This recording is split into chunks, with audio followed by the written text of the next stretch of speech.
Este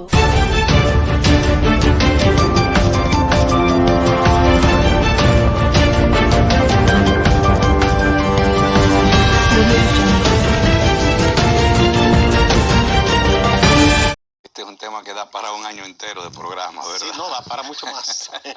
Muchísimo más, porque cada uno de los temas que uno va tocando requiere de una extensión, pero ese no es el propósito, de trabajar los elementos claves. Y picar la curiosidad de los amigos para que lean y estudien el tema, que es interesantísimo. ¿Sabes que algo interesante que está pasando con esta sección de los viernes? Es que ya hay personas que están ansiosos, que esperen que llegue el viernes, esperando, me lo han manifestado. Hay que saludar a esos amigos sí. Y amigas, sí.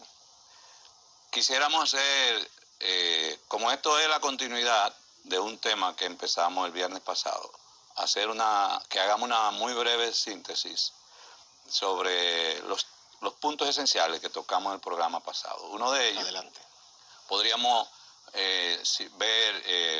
proyectar para que sea más fácil ir avanzando.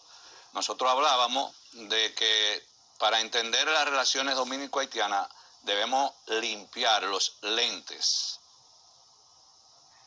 Y porque cuando cuando hablamos de limpiar los lentes es porque están empañados. ¿Y qué cosas han empañado nuestros lentes? Decíamos, el ver la relación de Haití a partir del concepto de la amenaza de la invasión, del asedio, del enemigo, del mito de la fusión.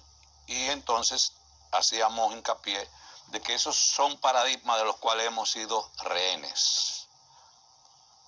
Y nos centrábamos, para entender las relaciones dominico-haitianas hay que tener una lectura histórico-estructural y tener una comprensión de los últimos 100 años, de ver los movimientos migratorios no como amenaza, no como invasión, sino producto de situaciones socioeconómicas con consecuencias políticas, sociales, culturales, de salud, que son reales las consecuencias, pero tenemos que ir a la raíz. También vimos, podríamos ver la otra imagen, hicimos un recorrido de los hitos esenciales que definen estas relaciones y cómo en cada uno de esos hitos se fueron construyendo algunos de esos paradigmas, desde la colonización, donde ahí se construye el concepto de raza inferior, raza superior, viendo al negro como raza inferior, con unas raíces coloniales, hasta la matanza de los haitianos, de unos 12 a 15 mil haitianos en el año 1937, durante la dictadura de Trujillo. Y que ahí, en ese periodo, a partir de la campaña de la dominicanización de la frontera y de reforzar el concepto de dominicanidad basado en una visión muy hispanofílica, es decir, de obsesión por lo español, por lo blanco, como se ha interiorizado en la sociedad dominicana, eso define mucho parte de las relaciones dominico-haitianas. Entonces, que Balaguer dijo que somos españoles en un discurso. En un discurso y en una carta que leímos también, sí, que él envió al periódico El Tiempo en el año 1945, si mal no recuerdo.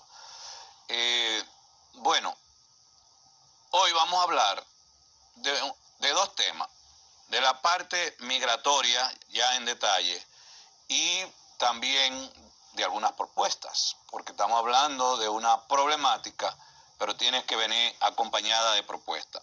Con respecto al tema migratorio, lo que nosotros tenemos que entender en primer lugar es que las migraciones son parte del proceso natural, del proceso evolutivo del Homo sapiens, del ser humano.